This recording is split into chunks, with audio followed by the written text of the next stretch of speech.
Well, we are with Kei Shibata. I don't know if I pronounced it properly. Kei Shibata, yes. And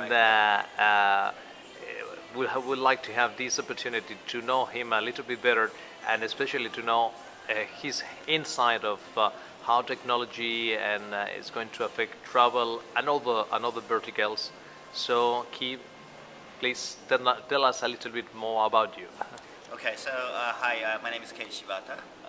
I'm a co-founder and CEO of the company called Venture Republic, based out of Tokyo, Japan. And I've been in the online travel space for the last 13 years. So from the beginning, almost.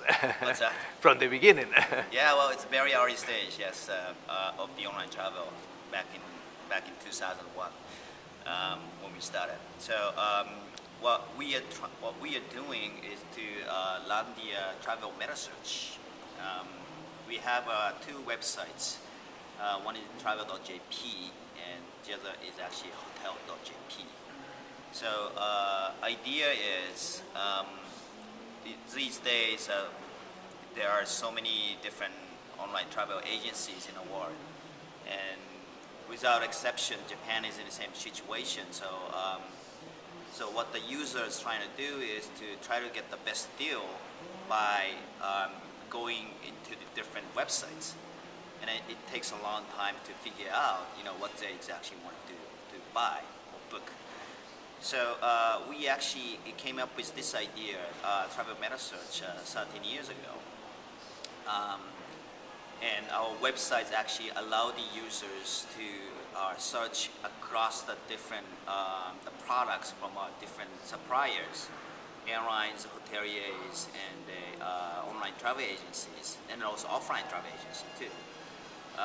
So we are actually aggregating all the flight informations and hotel informations and the package informations from over 250 different suppliers and travel agencies. So that's pretty much what we're trying to do now. You have mentioned that you are also aggregating the packages. This has been one of the great challenges for meta-searchers, because, aggregation of flight and hotel products seems to be more simple, but packages is it's like a nightmare. How have you been capable to face that challenge? That's a very good question. So, I was thinking about getting into the package things because first of all, the package business is still very big in most of the Asia.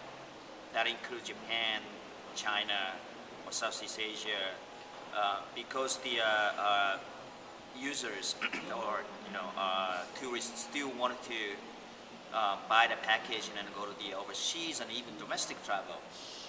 We figure out that there must be some way for users to be able to compare the different packages on the same search result page. So we've been doing this for the last 13 years, and there's no such kind of apple to apple comparison, but you can still we can still provide a lot of different ways. For example, we give the users a lot of different options, like screening options. When they actually search, they can also type in the keyword. For example, if the users actually wanted to go to Hawaii, and then they wanted to have the let's see, rental car options. Mm-hmm. And if they wanted to go to like some the onsen, and then they wanted to eat a lot of crab meat, for example, and then some travel agency actually offer like a all-you-can-eat crab kind of thing. So, and then those keywords, our users always type and then find exactly what they want. And so it is not the apple-to-apple comparisons like a flights or hotel, but the people still love to search on our website to find the best package deals. So we could say that you're evolving into semantic search in this part of the packages. No, it's not just. You could say that, yes. That's a challenge. Do you consider that the Metasearch must be understood as a distribution channel or as a marketing platform? That's another very good question because apparently, one of the hottest topic right now in the industry is a Metasearch, and because Priceline actually bought the kayak, and the Expedia actually invested to the Trivago. And OTAs bought Liligo. Yeah, and there's so many different things like the Tuna, which is the largest private Metasearch in China. They actually just made an IPO in New York Stock Exchange, and then they got like $4 billion valuations. So it is just going nuts. Yeah. Whole industry actually going to looking eye on the Metasearch. The reason why, I think there are a few reasons, but one of the biggest reasons is actually everybody's seeing the opportunity the Metasearch in the future is definitely bigger than what it is now, especially in a way that they can be an OTA. So what we call booking pass. So what it is actually, you can probably find in some way let's say if you search on a kayak and you end up to see a lot of different search results, like so one hotel, Grand Hyatt New York or so, and Expedia this price, Booking.com this price, blah blah blah blah blah. But now you see kayak is actually offering this price, which means if you're users, you search on a kayak, now you can click on a kayak search result, you can book under the kayak.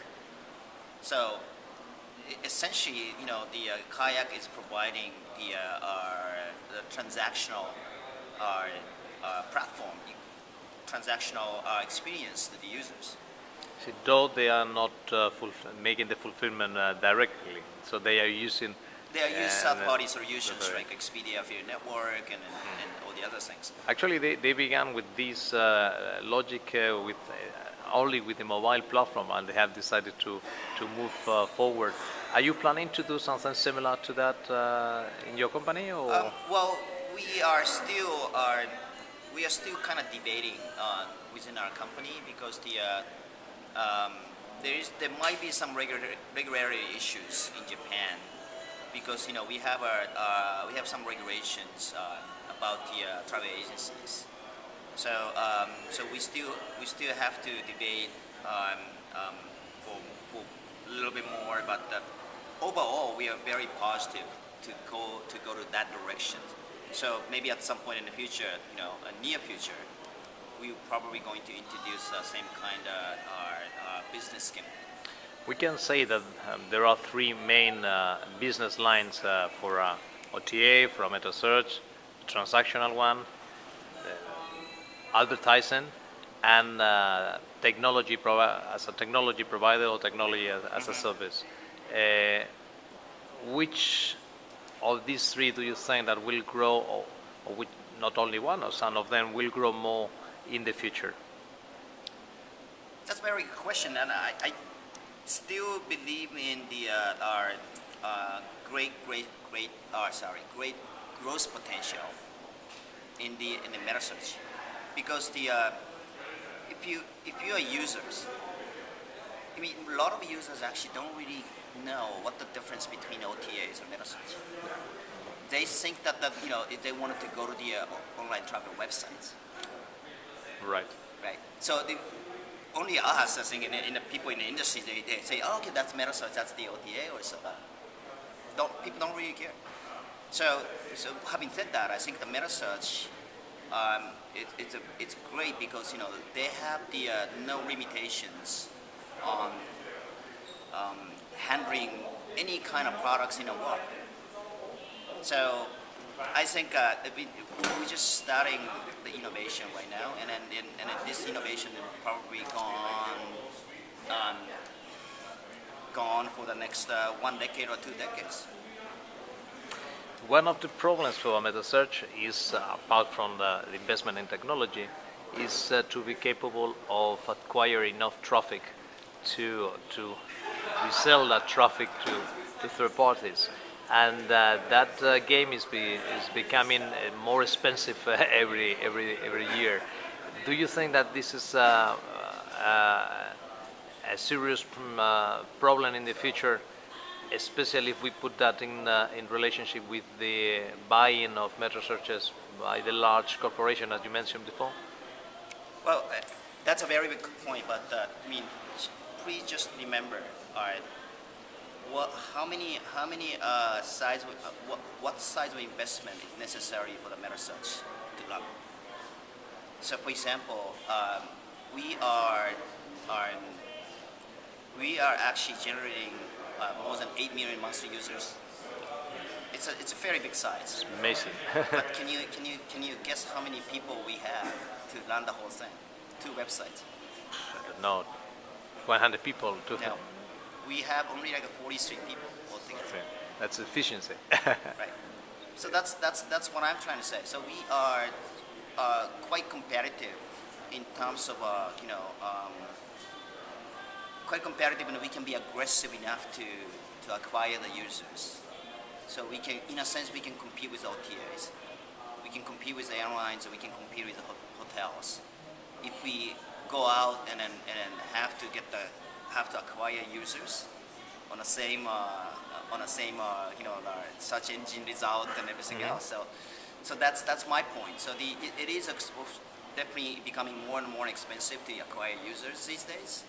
But we, as a meta search, we can still be competitive.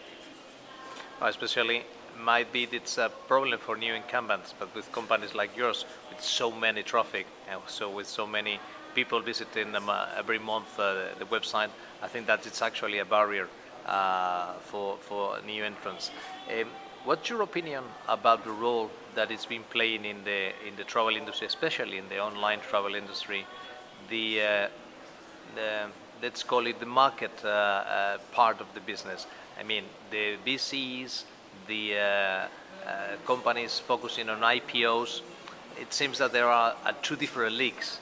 Those who have a really big financial potential, and those who are struggling to survive with limited margins. Do you foresee that this trend is going to be increased in the future? More VCs, more money entering into the market, and more IPOs, or you consider that this is already the limit that we will be reached? I think fundamentally, as the online travel space looks like it is getting mature, but I don't actually believe that it is not mature yet. So it is just, in a way, it just started. Because think about, the travel, it's such a perfect product to fit to the online, because people don't really have to touch the products. It is intangible products. So theoretically, I think online booking ratio can be 100% in future, right? Mm-hmm. But even US, I think it is still somewhere like 50% or 40-some% or so. Yeah, but what we've seen in the States and in Scandinavia, which has the highest ratio of online travel, that when you reach the 50%, the growth is much slower. So it's more difficult to move. Much slower, but my point being is actually there's a tremendous market opportunity still out there. And as long as the market opportunity is out there, there are new technology coming in, and there's new business models always kicking in. So, I mean, think about like a social. Yeah. To me, I think it is just the beginning. Right? So Facebook looks like a mature company, but not really mature. I think, they just started, bringing innovation to the online travel, online marketing place. So I believe that, there are more innovation and disruptions coming into the place, for the next, 10 years or 20 years. So which means, the VCs and all the investor things will continue to drive the industries, and then they will create some superstars, maybe new superstars. You cannot probably imagine now. Maybe they're entirely different companies probably do a lot of great things in 5 years from now. Yeah, what has happened with companies like Booking that nobody expected 10 years ago. Exactly. That was as the very funnily call themselves the largest accommodation site on Earth, on planet we Earth. got the same question from someone else, like the other day, like, can you imagine the Metasearch is doing like this, like 10 years ago or so? No one actually could imagine. Especially because at the beginning it was quite clear that the Metasearch, if it keeps on growing, will compete directly with the OTAs, and not only with the OTAs, other platform which is directly affected by Metasearch is Google, that actually is struggling to become or to evolve from a universal search or Metasearch to different vertical Metasearch, and with the value proposition of Google Flights and Google Hotel Finder. But it's difficult when you are not one of the first movers in the space, and as you have said, your position in Asia or Trivago in Europe or Kayak in the States, it's quite difficult now to show Sky Scanner. So there are quite really big relevant players. And a question for the future of Metasearch. We all know that collaborative economy is going to grow. We don't actually know how it's going to grow, but for sure there are a lot of travel product which is related to this collaborative economy. So there is a space, theoretically, for Metasearchers to try to create a marketplace, a peer-to-peer marketplace. Are you planning to do something on this line, or because now you are based on more XML connections with other companies in order to manage, let's say, big data and being capable to simplify the experience for the users? What I'm saying is that, are you planning to really create a platform in which individual users are going to enter the data of the properties and then become a real marketplace? Well, that's a very interesting question. So I assume your question is something like, do we want it to be the guy like Airbnb or something? Yeah, that's it. So yes, we like to do that. Because you have 8 million people visiting your website this month. It's a fantastic opportunity because that's where the future actually is. So I am pretty much sure, even in Asia, some people actually criticize that that business model is probably not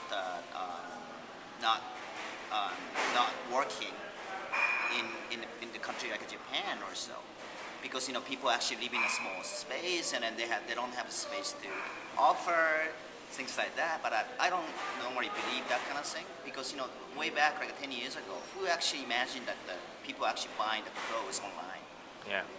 So that business, first of all, it's going to be really, really big.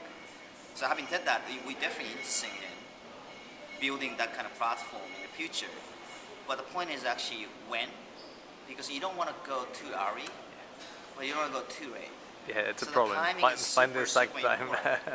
So, we would definitely like to see, how the market develops, and if timings comes, then we will definitely happy to experiment. I think that people are focusing in excess in Airbnb as it's logical because it's a good example of this new economy. But the truth is that the companies like Booking have begun 1-2 years ago, but especially last year, to include in their portfolio thousands of apartments, thousands of villas that you can find all across the Mediterranean and even in the Caribbean. And that is completely different from the idea of a backpacker or a couch traveler. Yeah. No, the point is that these, especially because of the crisis, there are a lot of properties in many cases, luxury properties that need to be rented. And for these companies, for these people that normally were the owners of these properties, were relying on real estate intermediaries, that they were not capable to get a rental for them, and now they have understood that it's much easier to deal with companies like Booking and convert this value proposition from real estate to travel. And that's actually, for me, now where the real collaborative economy in accommodation I see. is based, especially when you look at from the point of view of Europe, when you have more than 800,000 properties of this type in Spain, in France, in Italy, even in Greece, and in many cases the owners are not even nationals. Most of the owners of these properties are British, Scandinavian, German people that spend less than 1 month there. Right. So there are a lot of time in the year for, but it was I'm not. always jealous with the European vacations. So It was difficult. Never happened in Asia. So we should probably bring in that idea. So people travel more, right? Last question. I don't want to get you here for too long. What would be for you the main difference between the traveler, the Asian traveler, the European traveler, or the North American traveler? Or not in terms of which are the destinations that they choose, but in terms of what are their habits, how they get the information. We come back to this travel cycle, the inspiration, research, booking, experiencing, and sharing. What are the differences for you? First of all, I think it's not easy to describe, what the typical Asian travelers are, because Asia is so diverse. So huge. So Japanese traveler. Japanese. Okay. So speaking of Japanese, people are still in a world, still imagining that Japanese tourists actually going to abroad in a group, packages or so, and then there's some tour conductors actually waving a flag, and then they go to the Paris and Eiffel Towers, whatever it is, but that thing's is over. So people definitely going to travel in a smaller group, and they are very keen to find the new things, and especially in the area gourmet, so eating, and a little bit shopping. But the shopping used to be so big, but now the shopping is probably it's one of the many activities. But now in China, probably, the way I look at the Chinese tourists is actually almost exactly the same the way I look at the Japanese travelers, 20 years ago. So they go on to Macau, or they go on to Hong Kong, Singapore, all those places, Paris, they go on shopping. So they come to Tokyo too, and then they go on shopping. So they eat, but they actually shop first, then probably eat. So it's interesting. So a lot of different countries actually in a different stage of growth, and then the pattern of the travel is actually also varies. So right now, and then Indonesians and the Thai people, they actually they have a more buying power now. So they like to go to travel a lot. They go to Hong Kong, they go to Tokyo, they go to Singapore, and then they do also a lot of shopping, and then they love to experience the new things in Japan, a lot of different deep indie culture things. So they like to experiment because they don't see the same things in their mother countries. And I said it was the last one, but I lied. I did not resist to ask, what's your opinion of Spain as a destination for Japanese? What's the image that you have of the country? Because something that is now a national question, how to remarket the country and the image, especially the comparison between Barcelona and Madrid. Well, that's a tough question, because I'm unfortunately never been to Spain, so I cannot really. You're invited. Yeah, but I would love to. It is top of my list, so Spain. So, but maybe it is a good idea for me to describe, what's the image of Spain, because since I've never been. No, but the point is that when you have incredibly valuable information, which is the searches of your users, and obviously being a long-haul destination, I guess that the level of knowledge of the destination is lower. I was more interested in knowing if there is a relevant amount of queries within your Metasearch of Spain, or it's just a part of a European itinerary. I guess that people look for Paris or London by themselves, or for Rome, but probably they are I not need to doing see that. the data in our search result, but my guess is I think the Spain is Japanese tourists are increasingly seeing the Spain as a destination, a single destination, not the part of a European destination. That's for sure. But at the same time, so people still have a limited knowledge about Spain. So to me, I think since I love music, so maybe I like to go to Ibiza. Like there's some good music-inspired events, and they are some like dining scenes and club scenes. Maybe those are things that probably much more interesting to me. So, but a lot of other people actually think that there's still like okay, the Spain maybe Red Bull, so or maybe the soccer. Uh-huh. So soccer is becoming a huge phenomenon among the Japanese young people. So they all wanted to go to Spain. Well, same as like they wanted to go to the Manchester for the Manchester Yeah. United. Yeah, right. So that's actually one big the killer content you guys have, I think. Uh-huh. Okay, thanks a lot for your time and for your really insightful observations, and best luck with all your businesses. I know that you don't need it. And thanks again, Kei.